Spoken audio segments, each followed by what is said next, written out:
Well, greetings, brethren, sisters. This is Leanne with a video update. I wanted to send you some videos and pictures just from our month of January and the end of December, just giving you a quick update of some things that happened with us and prayer requests and that sort of thing.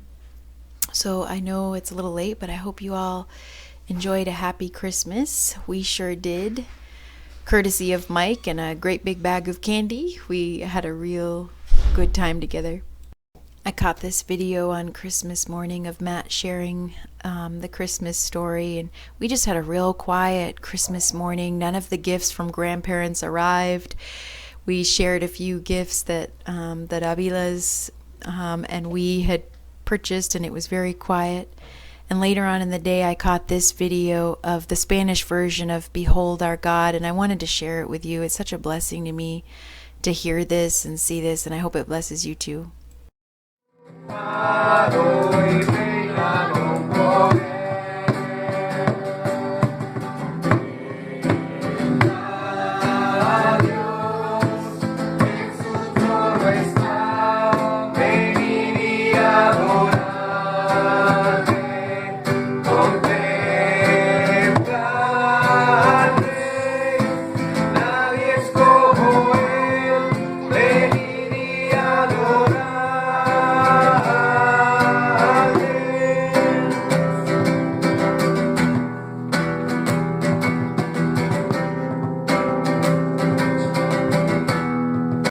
Okay, and then at the beginning of January, we had the wonderful blessing of Gerardo coming over. He fixed several things that were going wrong in our house, an electricity problem and some other things. Our family all really love him, and he's kind of an elder.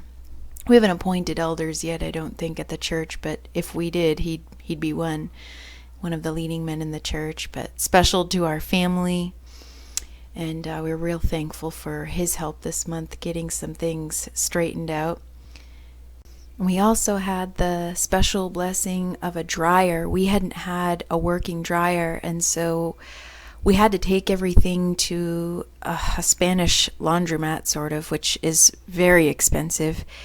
And we were really praying for this, and then Raul brought us a gas dryer. It took us about 3 weeks of fiddling around with it to get it working, but we are so thankful to have this dryer and to be able to do our laundry at home now. Thank you, Raul.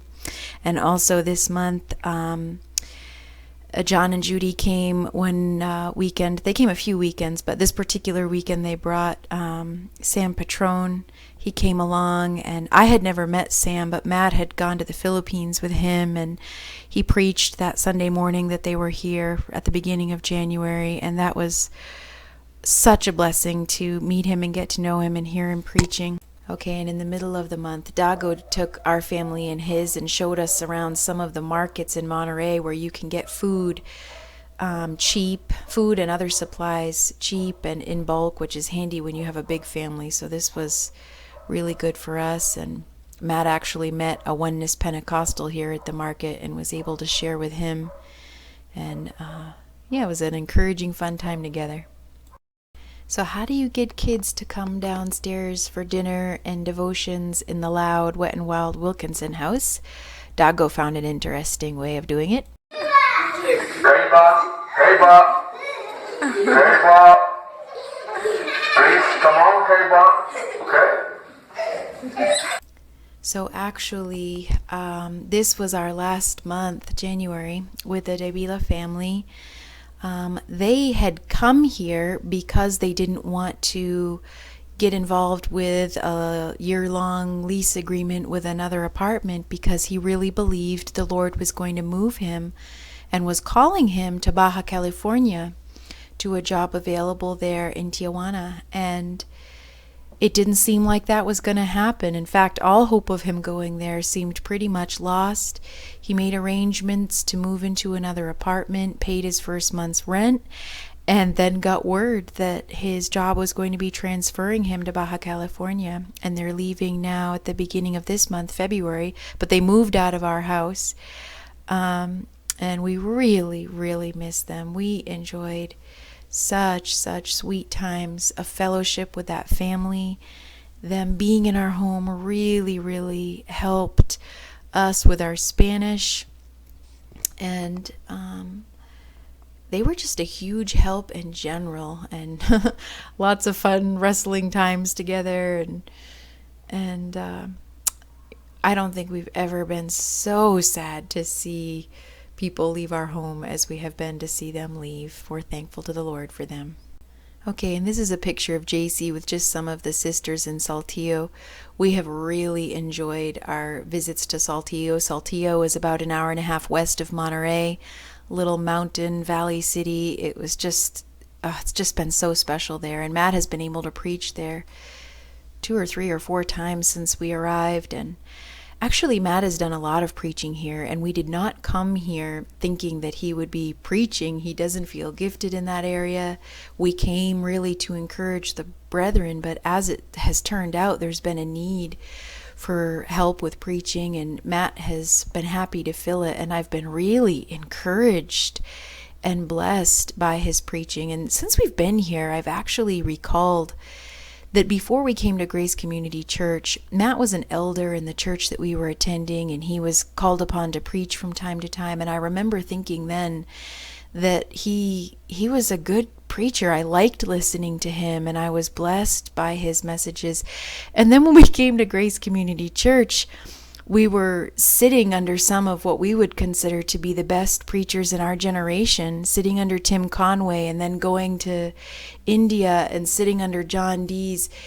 Both, just all of the preachers in our church are just amazing men of God, gifted preachers, and it just didn't seem that there was any need for Matt to preach at all.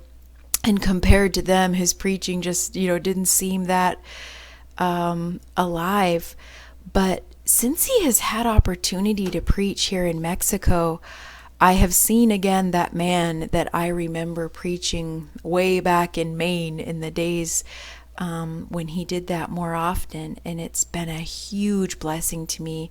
I can tell that he's not as intimidated here to preach. He's just, there's a willingness there.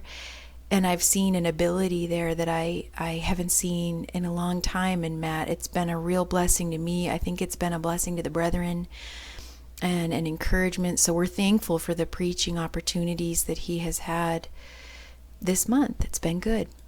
So that's all I have for cool pictures and videos. I haven't been real savvy with my phone this month. I've been very busy trying to learn Spanish, just the daily, everyday things of a housewife, and also trying to down Sam Storm's book on amillennialism, because I committed to understanding end times better this month, and so I began reading that book. Hopefully I'll finish it by the end of the year. It's been a blessing to me so far, but yeah, anyways, I've been very busy.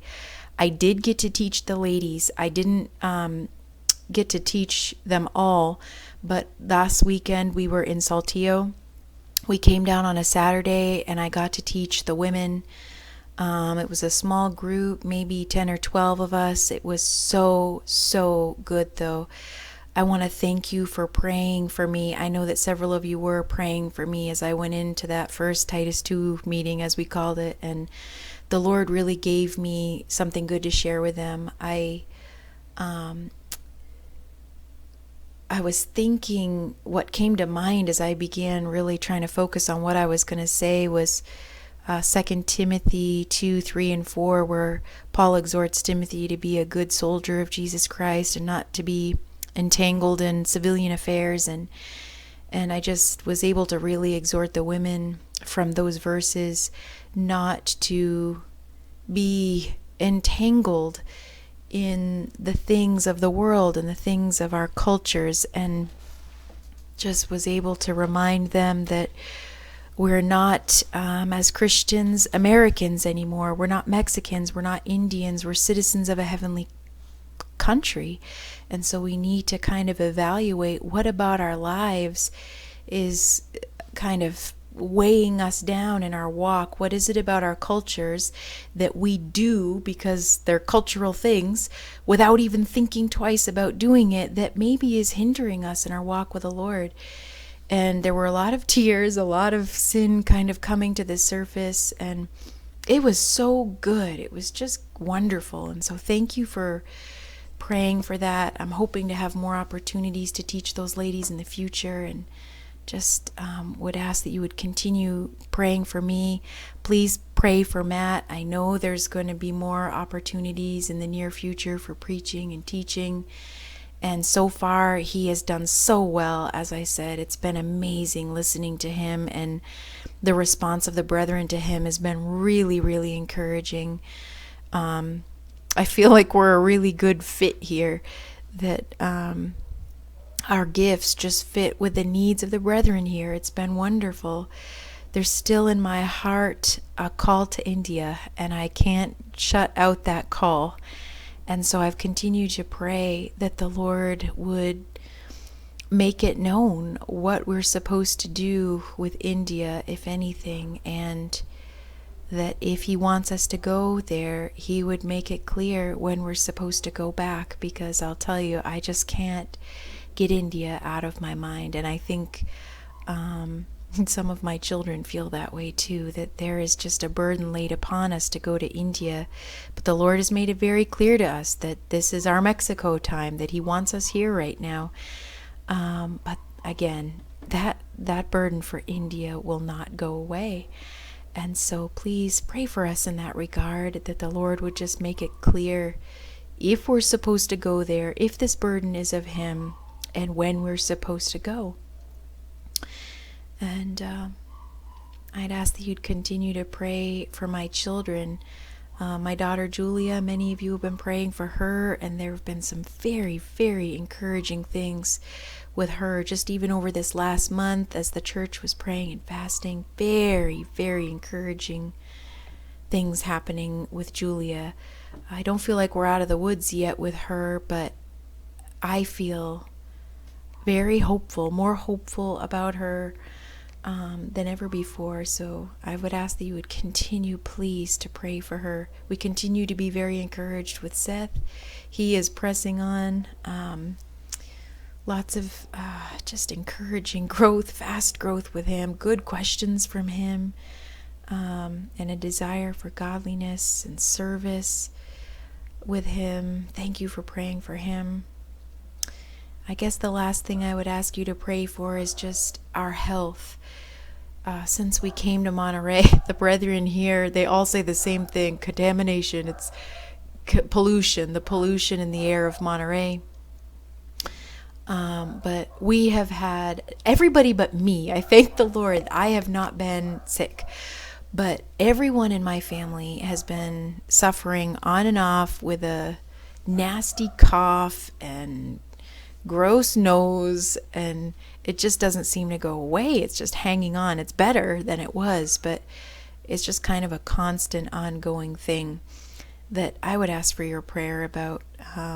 It's hard for me to go to church and bring my children there all coughing and sneezing, and I said that I wouldn't do that I would never bring them sick, but they're sick all the time, and everyone else's kids are sick all the time, and so we just go. So please pray that we could get our health back, and that we would have wisdom about how to best do that. I know in India it helped us to get a high-rise apartment. We were off the ground. There was a lot of fresh air and sunlight. That made a difference, but we're locked into a year-long lease here, and so moving really isn't an option, and we really need help just getting our health and strength back, or just serving the Lord sick. So again, thank you for your prayers. We love you all. Thank you for listening, and we'll keep you posted as the weeks carry on. We love you all. Lord bless you.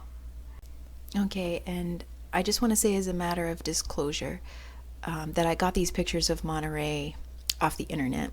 Thank you to whoever took them. They're so lovely. I wanted everybody to be able to see the Monterey that we see. It's just ugly in so many ways and beautiful in so many ways. It's a really special place. But when I was getting these pictures, I recalled a story that I didn't get to tell you from this month. We really wanted to get to a high place so we could take some good pictures of Monterey for y'all to see. And so we saw this spot that looked like a great spot for taking pictures if we could just get up to the top of it. And so we tried, and we wound up going into this colony called Independencia. We had no idea. We knew nothing about it. It was just high. And so we went up. There it is. That's Independencia. And we had no idea that we were stepping right into the heart of drug cartel authority. The police don't even go into this neighborhood. It's where they're at. It's where they've been driven to, essentially. And as we went up and up and up and up, it doesn't look very big in this picture, but it's huge. It's on a huge mini mountain in the middle of Monterey. And as we went up and up and up, it looked worse and worse and worse, but we couldn't get back down because there was no place to turn around. And we were going up thinking maybe there'll be another street here, maybe there'll be a place where we can turn around, and there wasn't. We got all the way to the top, and we were getting some very, very evil looks from people. So it was so scary. I just like ducked down in my seat, and Matt wound up having to back down the whole mountain. Not the whole mountain. He backed about halfway down, and we were able to turn around. We found a spot to turn around. It was so scary, the whole thing. And we didn't know until we got home and we told Dago where we went that we had gone into an extremely dangerous area, that if Gerardo knew, he would be very, very unhappy that we did that. After telling other people that we went into Independencia, there were so many dropped jaws and so many exclamations of terror that we went into that colony, that we began to feel very, very blessed that we came out alive, that we came out with all of our children, that we came out with our vehicle. But we came out with a burden. That area looked like India. There were so many little idol shelves and glass boxes with Mary, and the way that people were worshiping her in those little boxes, they were everywhere. I haven't seen anything like that anywhere. Any picture of Catholicism that looked so much like idolatry as I did in Independencia. And we came out with a real burden to pray for them, to pray that the gospel would penetrate there, that it would penetrate even into the drug cartel. And we're praying for that, and we would ask you to pray for that also, and to thank the Lord with us that we saw it, we're praying for it, and we're alive to tell about it. So anyways, please pray in that regard as well. Thank you again. We love you.